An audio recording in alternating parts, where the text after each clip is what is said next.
Last week, the January 6th House Committee investigating the Trump riots voted to subpoena the failed former president himself. Is he going to show up? Almost certainly not, are the best legal assessments. Trump's reaction was to send a delusional 14-page letter, including pictures of the crowd on January 6th. Why on earth would you want to point fingers at that? Donald Trump was investigated and subpoenaed. Everything's legal, everything's kosher, every I is crossed and T dotted, to quote Sean Hannity. And Trump flipped out. Peacefully and patriotically, he calls this letter. And he writes to the chairman of the January 6th committee, Benny Thompson, the presidential election of 2020 was rigged and stolen.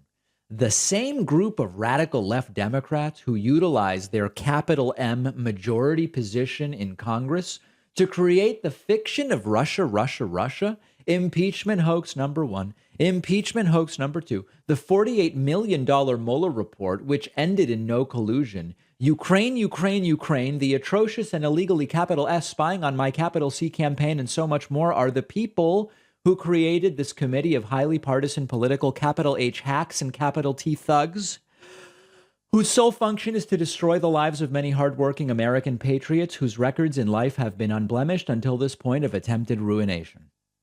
Folks, that's one sentence and I'm already out of breath. This goes on and on and on, and it is delusional, and it blames Antifa, and it blames Black Lives Matter, and it talks about Trump having Time magazine covers and stories, and it's absolutely bonkers.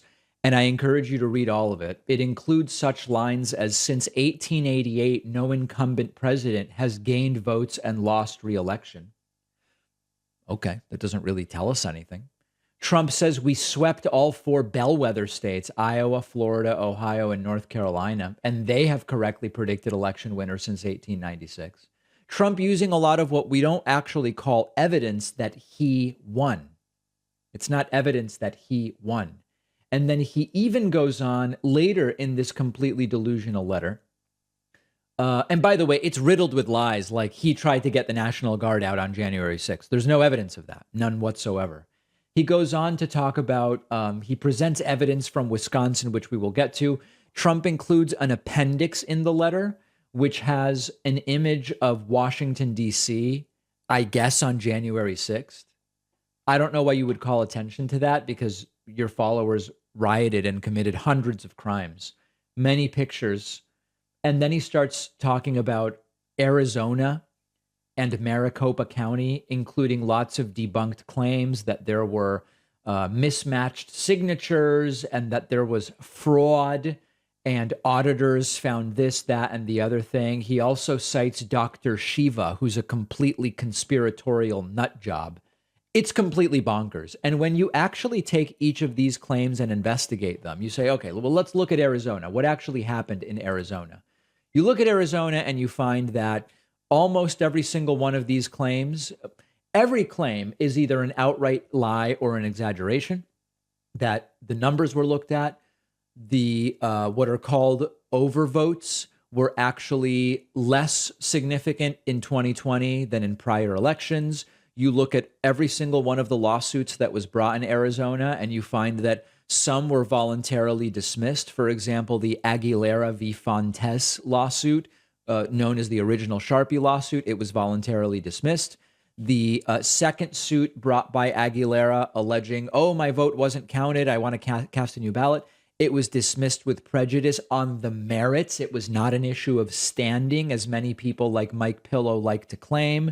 You just look through all the lawsuits and you see every single one of these claims Trump makes was either so baseless that it didn't go anywhere, or it was evaluated by a court and it was dismissed with prejudice in many of these cases. It is a delusional letter. He goes on to talk about Georgia. We've looked at Georgia extensively. These claims are not accurate. Just to pick one random one of these things.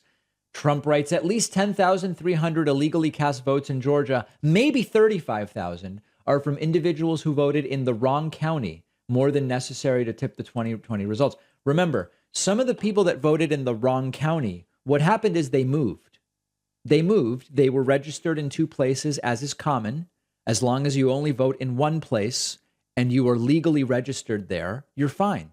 Also, look at this margin of error, somewhere between 10 and 35,000 such votes. It's all lies, and you can page through it. It goes on eventually to talk about Michigan. We've talked about Michigan endlessly. Pennsylvania has maybe been looked at more closely than any other state. Wisconsin, and this is really a gish gallop of outrageous proportions. Trump so triggered by the subpoena that he sends a 14-page letter riddled with lies and pictures in response. Now, will Trump actually respond to the subpoena and show up to testify before the January 6th committee? Almost certainly not. We're linking to two articles, one from NPR called "So Donald Trump Has Been Subpoenaed, Here's What Comes Next." The other article from the Lawfare blog, "Trump Responds to January 6th Committee Subpoena." Almost certainly, Trump will not be showing up to testify. And then the question becomes, what happens next? These articles tell you. We'll link to them. We'll talk about them tomorrow. In the meantime, you can find me on Twitter @DeepHackman.